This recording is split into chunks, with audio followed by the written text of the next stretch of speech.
तो आज के इस लेसन में आप सीखेंगे कैसे मल्टीपल शीट्स के डेटा को क्रिटिकल सिचुएशन में कैसे कंबाइंड करेंगे। अब मान लीजिए बॉस ने आपको शीट दे दिया, जैसे आप देख रहे हैं यहाँ मल्टीपल शीट्स है, दिख रहा है स्टूडेंट का डेटा है, मल्टीपल शीट्स है, सभी को एक सिंगल सीट में कंबाइंड करना है जिससे हम क्या कर सके, एनालिसिस कर पाए, रिपोर्ट बना पाए। क्योंकि मल्टीपल शीट में अलग अलग है तो वहां पर रिपोर्ट तो बन नहीं पाएगा जब तक कि हम उसे कंसोलिडेट करके एक सिंगल सीट में ना लेकर आए। राइट, जैसा कि आप देख रहे हैं यहाँ पे ये शीट है, मल्टीपल शीट है, बहुत सारे शीट में डेटा। अब बॉस ने आपको दिया, अब आप 1 बाय 1 उसके सामने कर रहे हो, तो क्या आपकी कभी ग्रो हो पाएगी? अगर आपने उसे काम 3 से 4 मिनट में करके दे दिया, उसने सोचा था आधे घंटे के अंदर करेगा, तो समझिए आपकी ग्रोथ किस लेवल पे होने वाली है जब आप कंपनी के अंदर काम करने जाएंगे या जो लोग ऑलरेडी काम कर रहे हैं। और ये पूरी तरह से ऑटोमेशन होने वाला है, सिर्फ आपको एक बार करना है और आपका काम सिर्फ सिंगल क्लिक्स और रेफ्रेश में हो जाने वाला अगर आपने इसे एक बार ऑटोमेशन में डाल दिया। तो वो भी हम सारी चीज़ें डेप्थ में सीखने वाले हैं। आइए चलते हैं, उससे पहले अगर आप चैनल पे हैं या फेसबुक पेज पे या इंस्टाग्राम पेज पे देख रहे हैं तो वीडियो को लाइक कर दे, कमेंट कर दे, अपने दोस्तों के साथ भी शेयर कर दे जिससे उनकी भी हेल्प हो सके। और वीडियो चैनल पे हैं तो बेल आइकन जरूर प्रेस कर ले सब्सक्राइब करके, और पेज पे हैं तो पेज को फॉलो कर ले। आइए चलते हैं अपने वीडियो की ओर। जैसा कि आप देख रहे हैं यहाँ मेरे पास मल्टीपल शीट्स में जो कि मैंने आपको शो कर दिया। अब मुझे इन सारे शीट्स के डेटा को कंबाइंड करना है, तो मैंने क्या किया, ध्यान से। एक तो मेथड है, या तो इसे हम 1 बाय 1 सबसे पहले कंट्रोल T करके टेबल के फॉर्म में करें। तो 1 बाय 1 अगर टेबल के फॉर्म में करने चले गए 250 सीट तो ऐसे ही चला जाएगा, 15 से 20 मिनट या आधे घंटे भी लग सकते हैं कि नहीं। तो बिना टेबल में कन्वर्ट किए कुछ किए हम देखो ऑटोमेशन में कैसे करने वाले हैं और सारा डेटा क्विकली होने वाला है और ये परमानेंटली ऑटोमेशन में हो जाने वाला है। तो मैंने इस फाइल को क्या किया है, अगर आप देखेंगे तो मैंने इस फाइल को डी ड्राइव में इंग्लिश के नाम से इस वर्कबुक को सेव कर लिया है डी ड्राइव के अंदर। आपको यहाँ पे ये दिख रहा है डी ड्राइव के अंदर मैंने यहाँ पे इसे सेव कर लिया इंग्लिश के नाम पे डी ड्राइव के अंदर। राइट, तो अब हम करेंगे क्या, अब हम यहाँ पे क्या करते हैं, एक ब्लैंक एक्सेल की वर्कबुक ओपन कर लेते हैं। ध्यान से सारी चीज़ों को समझना है स्टेप बाय स्टेप। राइट, ये हमने ब्लैंक एक्सेल की वर्कबुक को ओपन कर लिया। ओपन करने के बाद आपको डेटा टैब के अंदर यहाँ पे ऑप्शन दिख रहा है गेट डेटा। यहाँ आप लास्ट में चले जाएंगे फ्रॉम अदर सोर्स में, ब्लैंक क्वेरी आपको यहाँ पे दिखने वाला है, ब्लैंक क्वेरी। तो अब बहुत सारे के मन में क्वेश्चन है, सर मेरे में तो ब्लैंक क्वेरी नहीं आ रहा। तो आप में ब्लैंक क्वेरी अगर नहीं आ रहा है तो आप कैसे करेंगे, सिंपल आप एक काम करो, क्योंकि जिनका अपडेटेड एक्सेल नहीं है 2010 या 13 है तो उनके में मान लीजिए ब्लैंक क्वेरी नहीं आ रहा, तो आप डायरेक्ट एक काम कर लो। कैसे करोगे, फ्रॉम टेबल रेंज सेलेक्ट कर लो, सिंपल कोई सा भी, जैसे मान लो कि यहाँ पे आपने कर्सर रख लिया और फ्रॉम टेबल रेंज सेलेक्ट करके आप पावर क्वेरी के अंदर चले गए वहाँ पे। राइट, यहाँ पे आप अंदर चले जाए पावर क्वेरी के अंदर। मान लो जिनके पास है गेट डेटा में ब्लैंक क्वेरी करके ओपन करेंगे। राइट, तो अभी हम आपको यहाँ पे माई टेबल हैज एडर ऐसे ही कर लो। ओके, तो हम पावर क्वेरी के अंदर जंप कर जाएंगे, पावर क्वेरी एडिटर में हम आ जाएंगे यहाँ पे। तो यहाँ पे अगर आप देखेंगे तो हम पावर क्वेरी एडिटर में आ गए। अब इसका तो मुझे कोई काम नहीं, इसको मैं क्या करता हूँ, डिलीट कर देता हूँ। डिलीट कर दूँ, ये उनके लिए जिनके में ब्लैंक क्वेरी नहीं है। राइट, तो वो डिलीट कर दिए। जिनके में ब्लैंक क्वेरी है तो आप डायरेक्ट वहाँ पे ये फॉर्मूला लिखने के लिए आ जाएगा। अब हम यहाँ पे राइट क्लिक करेंगे, न्यू क्वेरी, और फ्रॉम अदर सोर्स में यहाँ से ब्लैंक क्वेरी यहाँ से कर लेंगे। राइट, तो ब्लैंक क्वेरी मैंने क्यों किया, क्योंकि मुझे फॉर्मूला से लेकर आना है। तो मैंने क्या डाला, फाइल डॉट कंटेंट्स। फॉर्मूला क्या होता है, देखिए अगर आपने 1 बाय 1 सभी को टेबल के फॉर्मेट में कन्वर्ट कर लिया होता तो यहाँ फॉर्मूला होता is equal to excel dot current workbook. क्या होता, एक्सेल करेंट, ये वाला फॉर्मूला होता। और ओपन पैरेंथेसिस कर देते, ये फॉर्मूला लेते, ओपन पैरेंथेसिस, क्लोज पैरेंथेसिस और एंटर मारते तो सारी फाइल आ जाती है और एक्सपेंड कर देते। लेकिन तो सिचुएशन नहीं है, 1 बाय 1 मुझे टेबल के फॉर्मेट में कन्वर्ट नहीं करना है, तो उसके लिए फॉर्मूला है file dot contents, file contents, ये फॉर्मूला लिया। अब ये जैसे पूछा, बोल रहा है पाथ एज टेक्स्ट लिख रहा है यहाँ पे, तो डबल कोट के अंदर पाथ टेक्स्ट में हम क्या देंगे कि किस ड्राइव में आपका है, डी ड्राइव के अंदर पाथ देंगे, कॉलन पाथ देने का ये मेथड है। डी ड्राइव में जाओ, ठीक है, कॉलन लगाएंगे बैकस्लैश। अब कहाँ पे जाना है, तो भैया फाइल का नाम है डी ड्राइव के अंदर ही मैंने रख दिया है। मान लो डी ड्राइव के अंदर आपने किसी फोल्डर में रखा होता है, जैसे अभिजीत नाम के फोल्डर में, तो यहाँ पे लिखते हैं अभिजीत और फिर से बैकस्लैश। अब यानी अभिजीत नाम का फोल्डर ओपन होता, अब वहाँ पे फाइल है तो फाइल का नाम देते। लेकिन मेरा डी ड्राइव के अंदर ही फाइल का नाम है तो मैंने लिखा डी ड्राइव कॉलन बैकस्लैश और यहाँ पे डाल दिया इंग्लिश डॉट XLSX, क्योंकि एक्सेल की फाइल है इंग्लिश। स्पेलिंग आप देख लो, मेक श्योर अगर कैपिटल में ई है तो कैपिटल में, क्योंकि power query case sensitive language है ना। अगर आपने वहां पे फाइल ई कैपिटल से लिखा तो यहाँ पे भी ई कैपिटल से लिखना, मेक श्योर ध्यान। तो ऑटोमेटिक एक फॉर्मूला और इसके अंदर कंबाइंड हो जाएगा, क्योंकि ये बाइनरी फाइल देगा और ये एक्सेल डॉट वर्कबुक क्या करेगा, उस बाइनरी से वर्कबुक में सारी चीज़ों को यहाँ पर लेकर आएगा। तो अभी आप देखेंगे यहाँ देखिए ये सारे शीट के नाम यहाँ पे शो कर रहे जो अलग अलग शीट थे। आपको देखिए 7 इंग्लिश 1, ये शीट 1 था, ये शीट 2 था, नाम रीनेम था। ये देखिए जितने भी शीट है ये सारे क्या है, हमारे शीट के नेम है ना। ये देखिए ये सारे काइंड क्या है, शीट है। तो ये सारे शीट के नाम है, मल्टीपल सारे शीट्स हमारे पास है, इतने सारे शीट उसके अंदर है, सारे शीट के नाम आ गए। अब इनका डेटा कहाँ पे है, तो डेटा यहाँ पे आप देखेंगे, मैं इस टेबल पे क्लिक कर रहा हूँ, इस टेबल पे क्लिक किया तो ये 7 इंग्लिश 1 शीट का डेटा है, यहाँ पे आपको नीचे में दिख रहा है। स्क्रॉल करके नीचे देखिए सारा डेटा है। इसी तरह नीचे वाले टेबल पे, क्योंकि ऑटोमेटिक उसने टेबल में कर दिया, जो आप मैनुअल करने जा रहे थे, चाहे जितनी शीट होती है ऑटोमेटिक कर दिया। सारे को जब टेबल में कर दिया कन्वर्ट, तो मैं काम करता हूँ, इन सारे को सेलेक्ट करता हूँ, क्योंकि मुझे किसी का कुछ भी नहीं काम है। मैं सिर्फ इसको रखूँगा, इसको और इसको अभी हटा देता हूँ, ठीक है। इन तीनों को मैं डिलीट कर दूंगा। इसको मैंने क्यों रखा, क्योंकि सीट का नाम पता चलता रहे कि किस सीट से डेटा आया है, राइट। बाकी को मैंने सिलेक्शन किया और रिमूव कॉलम्स कर दिया, कर लिया रिमूव कॉलम्स।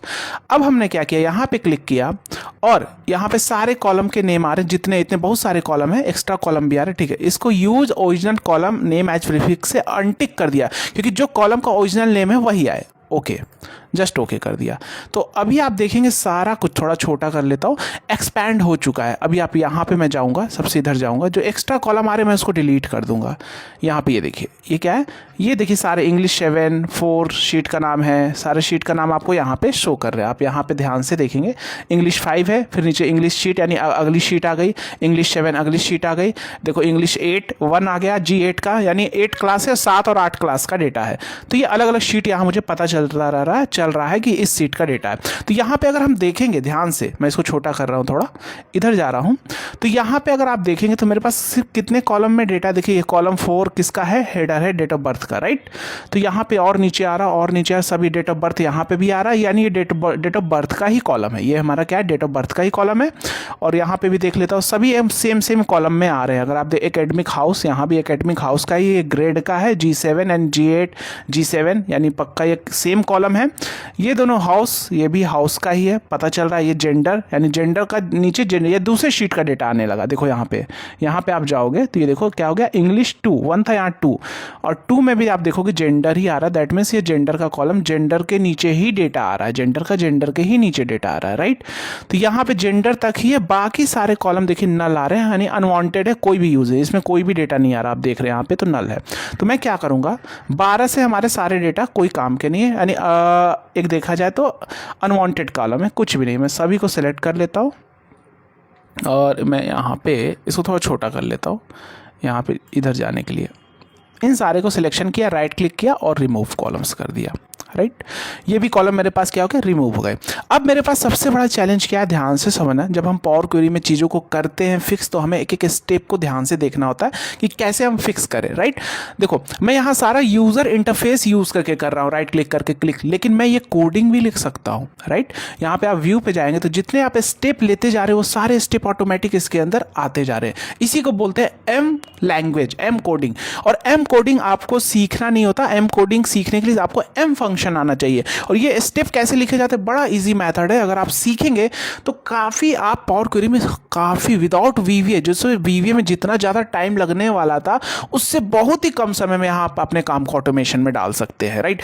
अगर आप पावर क्वेरी को डेप्थ में सीखना चाहते हैं, M function app language depth में सीखना चाहते हैं, कोर्स को ज्वाइन कर सकते हैं। ऐप का लिंक डिस्क्रिप्शन और बायो में दिया गया, जहां हमने सारी चीज़ों को बहुत ही डेप्थ में एक एक स्टेप, अगर इसको कोई भी कोर्स करता है तो गारंटी देता हूँ कैसा भी डेटा खुद से ट्रांसफॉर्म और क्लीन और ऑटोमेशन में डाल पाएगा।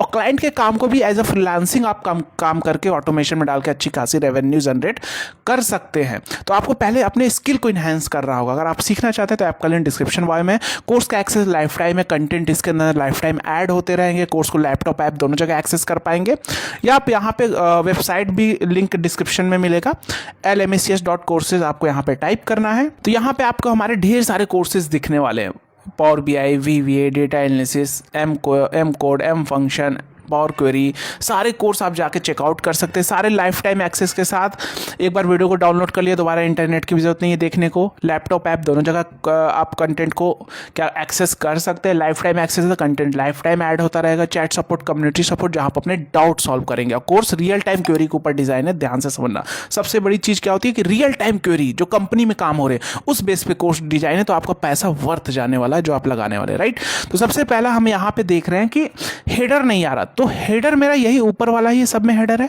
है कि नहीं। हेडर तो मेरा यही है ऊपर वाला। ये जो ऊपर वाला रो है इसका तो मुझे कोई काम है क्या, नहीं है ये ऊपर वाला रो। तो एक काम करो, सबसे पहले ऊपर वाले रो को डिलीट कर दो। कैसे डिलीट करोगे, होम पे जाओ, रिमूव रोज टॉप रोज, और टॉप से कितना, एक। इसके लिए भी हम फंक्शन लिख सकते थे, लेकिन हम आपको क्यों ऐसे करके बता रहे जिससे आपको इजी हो, आपको तो अभी आता नहीं है, तो इसलिए हम फंक्शन कोई भी टाइप नहीं कर रहे, राइट। तो आप देखेंगे टॉप रो हमारा रिमूव हो चुका रिमूव रो, टॉप रो। अब हम क्या करेंगे, ये जो मेरा हेडर है इसको अब टाइप मैनुअल तो नहीं करेंगे, तो यही हेडर हम क्या कर लेंगे, यहाँ पे इसी हेडर को हम ऊपर डाल दे देंगे। ये जो हेडर है डेट ऑफ बर्थ फॉर्म ऊपर डाल देंगे। तो इसके लिए क्या फंक्शन होता है हमारे पास, यहाँ ट्रांसफॉर्म में जाएंगे तो use first row as header. तो ये जो पहला रो दिख रहा था ऊपर हेडर में ट्रांसफॉर्म हो चुका है। देखो यहाँ आप देखोगे सारे क्या हो गए, ऊपर हेडर में ट्रांसफॉर्म हो चुके। थोड़ा छोटा करता हूँ इसको, अब जरूरत पड़ेगी छोटा। तो अब हमारे पास चैलेंज क्या है, ध्यान से देखना। जब मेरा नया शीट का डेटा स्टार्ट हो रहा है, जैसे यहाँ पे मैं जाऊँगा, देखो यहाँ से मेरा नया शीट का डेटा स्टार्ट हो रहा है। देखो इंग्लिश 1 यहाँ था, इंग्लिश वन यहाँ पे 7 था, G7। यहाँ पे आप देखेंगे ये देखो, ये यहाँ के बाद ब्लैंक आ जा रहा है, उसके बाद एक नया डेटा स्टार्ट हो रहा है 7 इंग्लिश 2, यानी ये मेरा ब्लैंक पार्ट आ रहा है। इसी तरह नीचे आएंगे यहाँ से आप देखेंगे यहाँ पे इंग्लिश 3 स्टार्ट हो रहा है, जो ब्लैंक पार्ट है वो इंग्लिश 2 का ही है। उसके बाद इंग्लिश 3 में हेडर भी बार बार आ रहे हैं, राइट, आ रहे हैं हेडर बार बार। तो हम क्या करें कि ये हेडर गायब हो जाए, सबसे बड़ा चैलेंज, क्योंकि हेडर मेरे पास तो डुप्लीकेट आ रहा है। तो बहुत सारे मन क्वेश्चन है, डुप्लीकेट हटा दो। डुप्लीकेट अगर करेंगे तो नेम भी तो डुप्लीकेट हो सकते हैं, वो भी हट जाएंगे, राइट। तो यहाँ पे सबसे बड़ा चैलेंज हम क्या करेंगे, यहाँ पे ध्यान से समझना। हम यहाँ पे अगर देखें ये जो 3 हेडर है डुप्लीकेट, उसको भी हटाएंगे। कैसे हटाएंगे वो देखेंगे।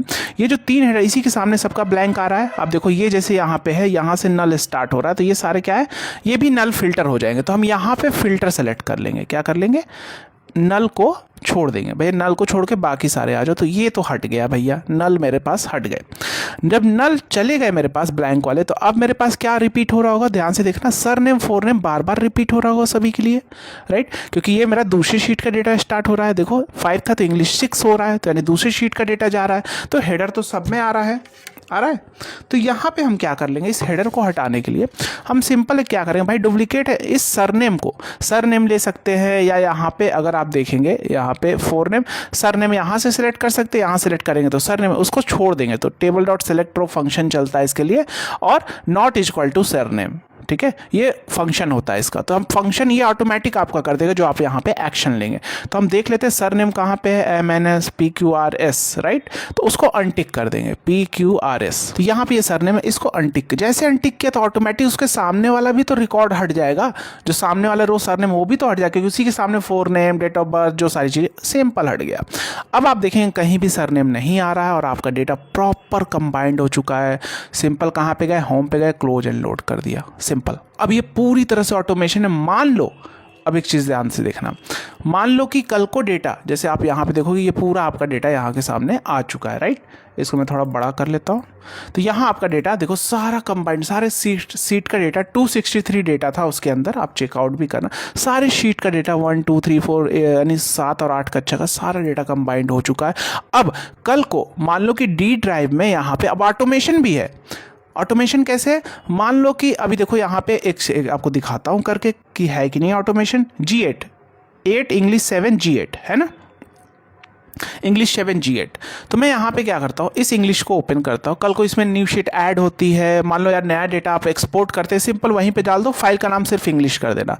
मैं इस शीट को जो लास्ट वाला है, यहाँ पे इसको डिलीट करता हूँ, ठीक है। मैं आपको एक डेमो दिखाता हूँ। मैं इसी हेडर को कॉपी कर लेता हूँ, दिखाता हूँ।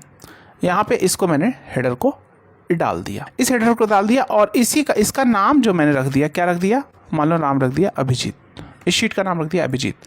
और डेटा मैं इसी 2 डेटा को कॉपी करके इसी सीक्वेंस में यहाँ पे कॉपी कर ले रहा हूँ, सॉरी Ctrl+C, और यहाँ पे डाल दिया, शेप किया, क्लोज किया, और जस्ट यहाँ पे आते हैं और जस्ट रेफ्रेश कर देते हैं। आइए देखते हैं, कर दिया रेफ्रेश, तो डेटा तो आना चाहिए। आइए देख लेते हैं, नीचे आते हैं और यहाँ पे अभिजीत देखते हैं, अभिजीत, और इसके अंदर 2 डेटा परफेक्ट आ चुका है। ये जो शीट का नाम है अभिजीत, तो ये देखिए प्रॉपर डेटा आ चुका है। तो समझे कितना पावरफुल है, कितना आसान है। अब इस फाइल को आप सेव कर लीजिए कहीं पे भी, है ना, आपका ऑटोमेशन के लिए। तो मैंने चीज़ों को डेप्थ में सिखाया है, सीखना चाहते कोर्स को भी इसी और भी डेप्थ में जाके सिखाया है, क्योंकि अभी तो आपके कॉन्सेप्ट फंक्शन के नहीं क्लियर है। तो अपने दोस्तों के साथ जरूर इसे शेयर करना, क्योंकि मार्केट में आजकल अच्छे से सीखने को नहीं मिल रहा, उनकी भी हेल्प हो सके, है ना, क्योंकि आप सीखते स्किल को बढ़ाते तो वो आपको 10x दे के जाएगी। बाकी मिलते हैं नेक्स्ट सेशन में। जय हिंद।